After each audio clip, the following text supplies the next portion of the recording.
Mazmur 90 ayat yang ke-10 sampai ayat yang ke-12. Saya akan baca ayat 10, saudara ayat 11, kita baca sama-sama ayat yang ke-12. Saya akan memulainya. Mazmur 90 ayat yang ke-10, masa hidup kami 70 tahun, dan jika kami kuat 80 tahun, dan kebanggaannya adalah kesukaran dan penderitaan, sebab berlalunya buru-buru dan kami melayang lenyap. Siapakah yang mengenal kekuatan murkamu dan takut kepada gemasmu? 1, 2, 3. Ajarlah kami menghitung hari-hari kami sedemikian hingga kami beroleh hati yang bijaksana. Ya, puji Tuhan. Saudaraku yang terkasih dalam Tuhan Yesus Kristus, lewat firman ini kita diingatkan oleh firman tentang satu kehidupan. Itu yang pertama di dalam ayat 10 dikatakan, masa hidup kami 70 tahun, dan jika kami kuat 80 tahun, dan kebanggaannya adalah kesukaran dan penderitaan, sebab berlalunya buru-buru dan kami melayang lenyap. Dalam hal ini firman Tuhan mengingatkan dalam hidup kita, yaitu bahwa kehidupan dalam umumnya, umur manusia itu dikatakan 70 tahun, dan jika kuat 80 tahun. Tetapi kalau ada pribadi orang yang lebih daripada ini, berarti itu satu anugerah, satu kelebihan, satu kepercayaan yang Tuhan beri di dalam pribadi orang itu sendiri. Tapi dalam kalimat selanjutnya dikatakan, dan kebanggaannya adalah kesukaran dan penderitaan. Ya, ini keberadaan yang tidak dapat umumnya untuk ditawar-menawar, yang biasanya kalau orang sudah lebih dari 80, biasanya dia dalam hidupnya tidak terlepas dari kesukaran Tuhan, kesukaran dan penderitaan. Mengapa dikatakan kesukaran dan penderitaan? Ada jemaat di Rembang, laki-laki namanya Pak Prapto, udah umurnya 80 lebih. Dia menjadi pengurus pria,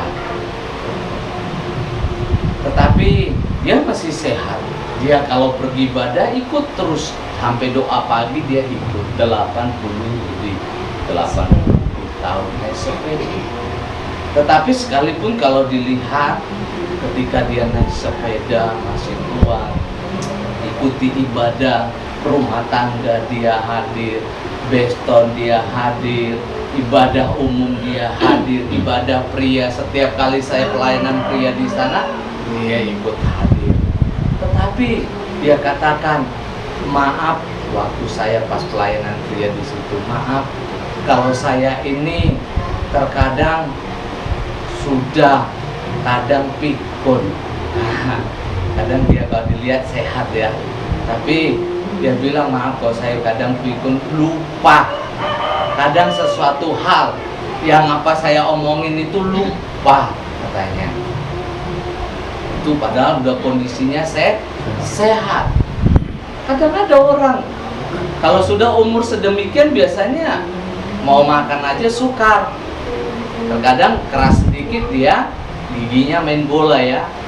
Nah, itu yang terjadi, babalan. Itulah yang menjadi satu kenyataan. Makanya katakan, dan kebanggaannya adalah kesukaran dan penderitaan. Dan selanjutnya katakan, sebab berlalunya buru-buru dan kami melayang lenyap. Jadi seperti kata kitab firman Tuhan di dalam Yakobus, apakah arti hidupmu? Hidupmu itu sama seperti uap yang kelihatan lalu lenyap. Tetapi di dalam kalimat selanjutnya ayat 11 katakan, siapakah yang mengenal kekuatan murkamu dan takut kepada gemasmu? Ayat 12, ajarlah kami menghitung hari-hari kami sedemikian hingga kami beroleh hati yang bijaksana. Pemazmur ini katakan mengingatkan bahwa tentang umur manusia yang hanya memiliki jangka waktu. Amin.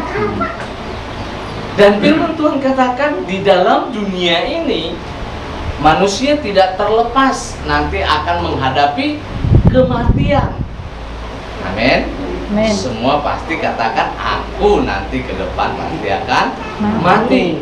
Tetapi ayat 11 tadi dikatakan dalam firman Tuhan, siapakah yang mengenal kekuatan murkamu dan takut kepada gemasmu? Dalam hal ini bahwa Tuhan mengingatkan, firman Allah mengingatkan di dalam hidup ini tidak terlepas dari manusia akan mempertanggungjawabkan akan segala perbuatan, akan segala apa yang dia kerjakan di dalam kehidupannya. Itu ada, Allah punya catatan dan Allah mengerti. Tidak ada seperti dikatakan di dalam kitab Ibrani, di mata Tuhan semua orang itu telanjang. Artinya mengerti tentang segala sesuatu apa yang dikerjakan. Sebelum saudara datang beribadah di tempat ini, apa yang saudara kerjakan itu Tuhan tahu. Dan ketika saudara datang beribadah di tempat ini, juga Tuhan tahu apa maksud, apa motivasi, bagaimana saudara boleh dapat datang di tempat ini. Dan ayat yang ke-12 katakan, ajarlah kami menghitung hari-hari kami sedemikian sehingga kami beroleh hati yang bijaksana. Pemazmur mengingat dalam hidup kita bahwa oleh karena hal-hal yang sudah firman Tuhan katakan untuk kedepannya, supaya di mana kasih Tuhan itu menjadi bagian di dalam hidup kita, maka pemazmur katakan ajarlah kami menghitung hari-hari kami sedemikian. Dalam hal ini firman Tuhan mengajak dalam hidup kita untuk menghitung hari-hari. Dalam 1 tahun itu ada berapa hari? 365 hari. Dalam 1 minggu 72 1 bulan. minggu. Minggu dalam 1 tahun ada berapa minggu? 52 minggu. Dalam 1 tahun ada berapa bulan?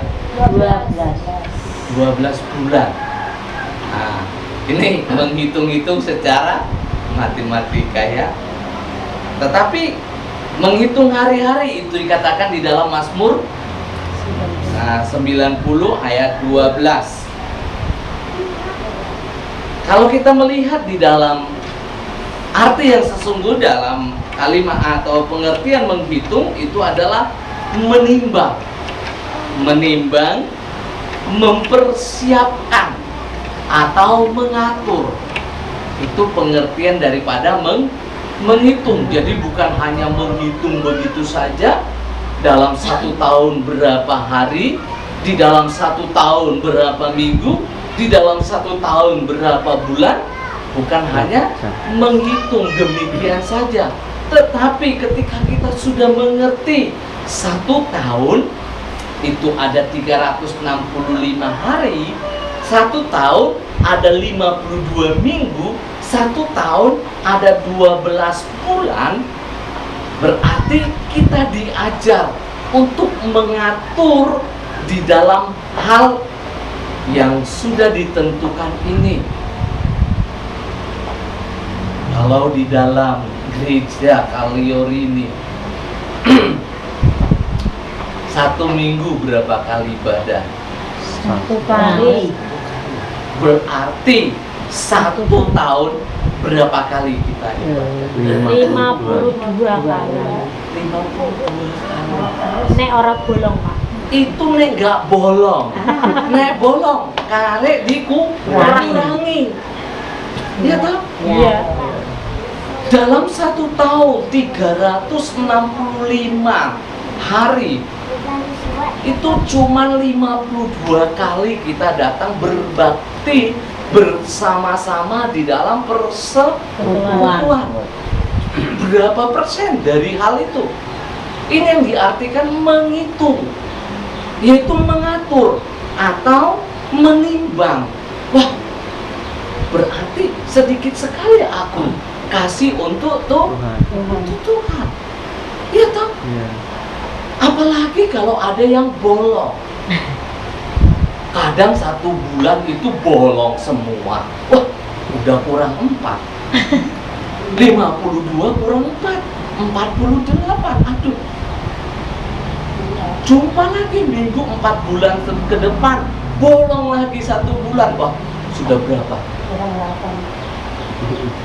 Ini yang firman Tuhan maksud, yaitu mengatur. Wah, kalau demikian dikatakan saja komplit atau tidak bolong, cuma 52 kali. Ya kan? Kita menghitung dalam 1 hari berapa jam? 24 itu 1 hari 1 malam. 24 jam.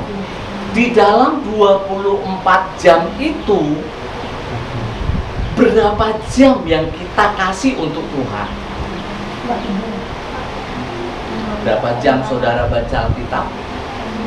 Berapa jam saudara berlutut di kaki Tuhan di dalam kamar? Atau mungkin cuma berdoa waktu mau makan, ya 3 menit. Udah itu, waktu saudara mau tidur 3 menit. Sudah itu saudara mau pergi 3 menit. Itu 1 hari. Sudah itu digabung di dalam 1 hari 24. Berapa persen yang kita kasih untuk Tuhan? Menghitung hari-hari, yaitu mengatur.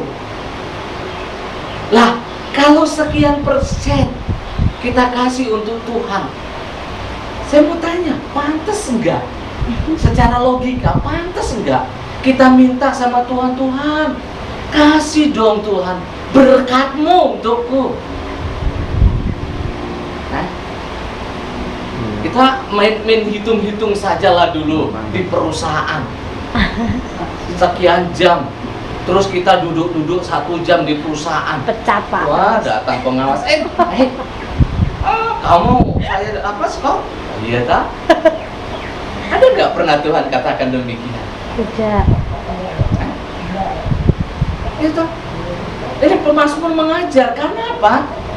Di dalam hidup ini yang seperti firman Tuhan katakan, manusia tidak terlepas dalam menghadapi kematian. Dan di dalam hidupnya harus mempertanggungjawabkan perbuatan.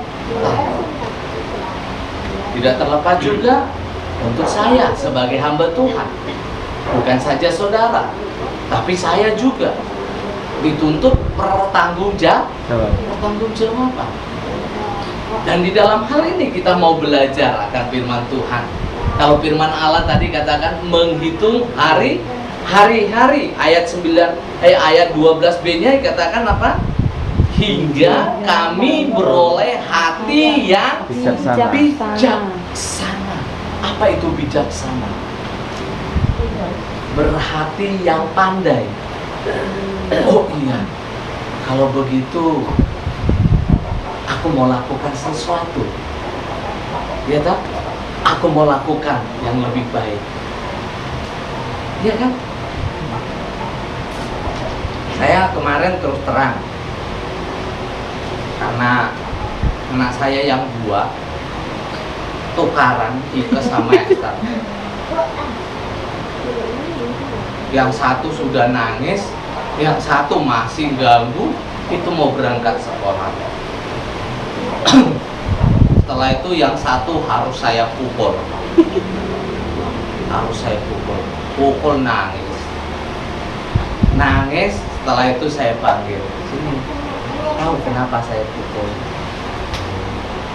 Nah, setelah itu kan saya sudah lakukan sesuatu supaya hubungan saya dapat lebih baik.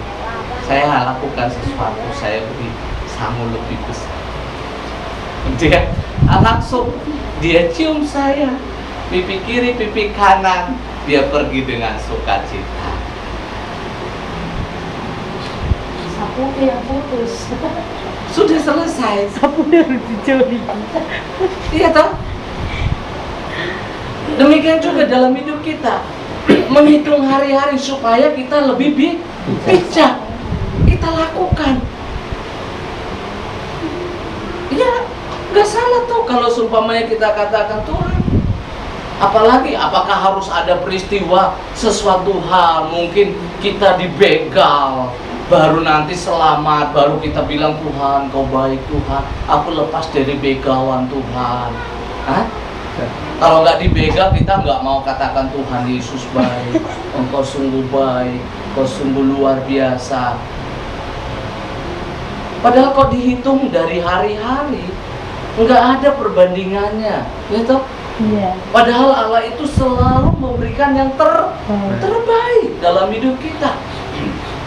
Dari segi mana kita dapat memberikan yang terbaik buat Tuhan? Segi ibadah?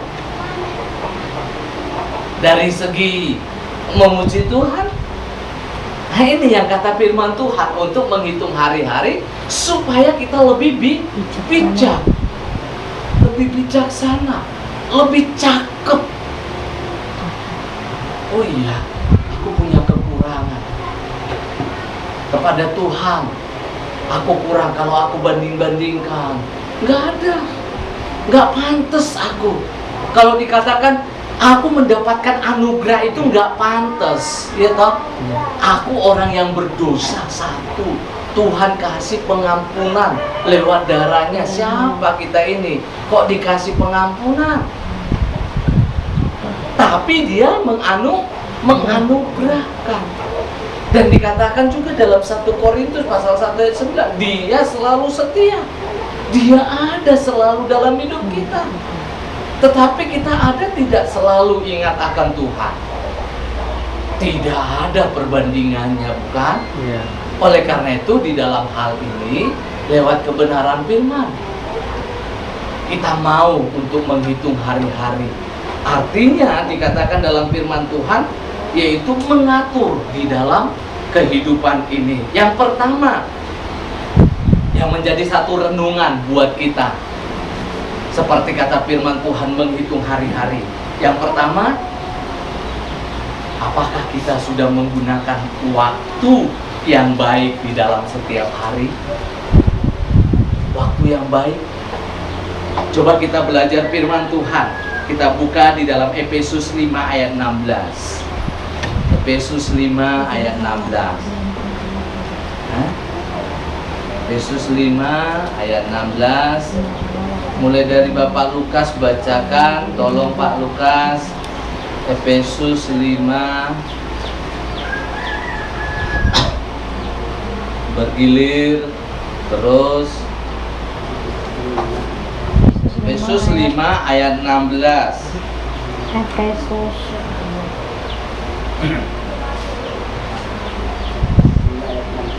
Ya. Dan pergunakan waktu yang ada karena hari-hari ini adalah jahat. Amin. Sekali lagi tolong Pak Lukas. Dan pergunakan waktu yang ada karena hari-hari ini adalah jahat. Amin. Kata tadi menjadi satu pertanyaan, menjadi satu renungan, yaitu apakah kita sudah menggunakan waktu yang baik setiap hari? Dikatakan dalam Efesus, pergunakanlah waktu yang ada karena hari-hari ini adalah jahat. Ya toh? Hari-hari ini adalah jahat.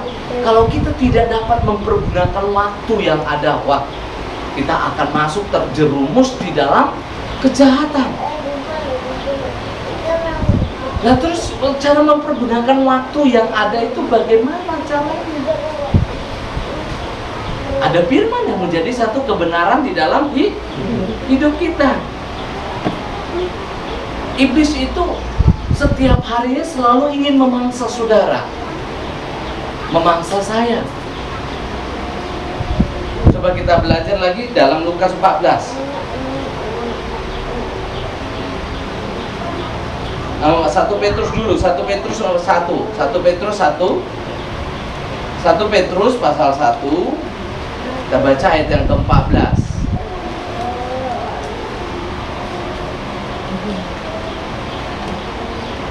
Ibu Endang tolong bacakan.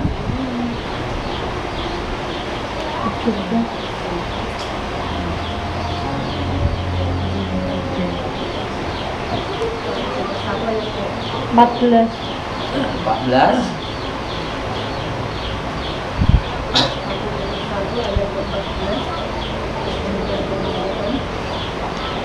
Hiduplah sebagai anak-anak yang taat dan jangan turuti hawa nafsu yang menguasai kamu pada waktu kehidupanmu. Iya.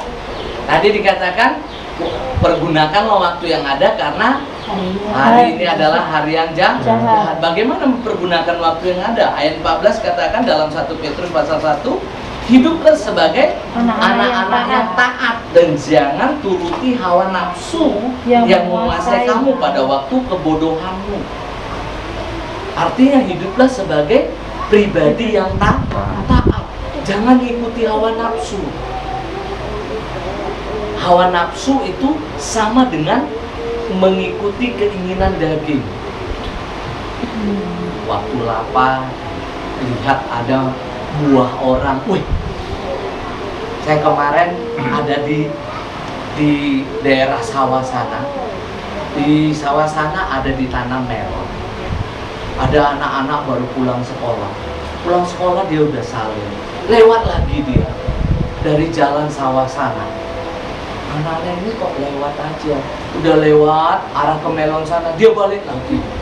Balik, dia lewat. Udah tuh balik lagi. Ini kok lewat-lewat aja, ada apa? Kok memang. Rupa-rupanya saya perhatiin. Tadi dia balik karena ada penjaga melon di sana. Dia balik lagi. Rupanya ketika melon itu, penjaga melon udah pergi, dia balik ke sana. Dia cepat-cepat tinggalkan sepeda, dia ambil, udah diambil, dia jabur, cepat. Dia lihat dengan nafsu melon itu sangat melon. Saudara kok mau lihat lewat dari sana, melon itu besar. Nanti wawan lihat ya, tapi jangan nafsuan ya. Besar, cantik, melon seger, dia nak. Lapar lagi, haus. Wah, ini yang dibahas nafsu. Jangan mengikuti, tapi taatlah. Kembali lagi kepada pemazmur tadi, karena manusia akan mempertanggungjawabkan dalam segala apa yang dia perbuat. Wah, anak itu semangat, dia bawa sepedanya sambil bawa melonnya. Sama temannya ngikuti dari belakang ngejar sepeda. Wah, mengikuti hawa nafsu. Keadaan memang jahat, banyak iblis. Tapi kita lihat, iblis juga mempergunakan waktu. Iblis juga mempergunakan waktu. Jadi sekarang siapa yang lebih cakap dalam mempergunakan waktu yang ada? Iblis kah apa saudara? Coba kita belajar di dalam Lukas 4 ayat 13. Lukas 4, kita mau lihat iblis ini mempergunakan waktu yang baik ya. Jadi mana yang lebih baik? Saudara apa iblis? Nah, Lukas pasal 4 ayat 13. Siapa gilirannya Mbak Linda? 4 ayat 13. Sesudah iblis mengakhiri semua pencobaan itu, ia mundur daripadanya dan menunggu waktu yang baik. Ini berbicara tentang iblis.